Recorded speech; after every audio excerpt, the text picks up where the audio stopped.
Huwag kang kikilos ng masama kung ayaw mo masaktan. Wala ka sa asawa ko. Ha?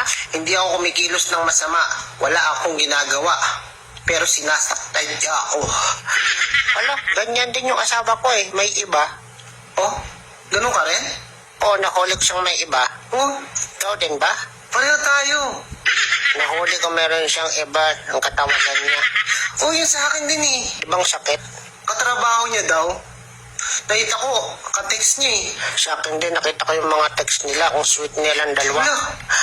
Nagtitiis lang talaga ako kahit ang sakit-sakit na. Grabe no?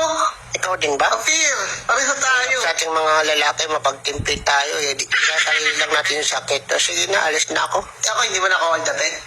Hindi na, alam ko yung sakit na nararamdaman mo eh. Ramdam ko din yan eh. Kaya wag na lang. Siyempre ah. Sige na, sa iba na lang ako Sige na. mag-hold up. PM na lang tayo, ano? Kwentuhan tayo minsan din ah. Pwede naman, pre. Para tayo nararamdaman eh. Malay mo, maging tayo pa. Ano siya, pareho tayong lalaki, uy. Nag-iisip ka ba? Ito naman eh. Malay mo. Sige na nga, baka ikaw di mo ko saktan. Okay. Gusto rin. Sabi dyan, ang bababoy nyo.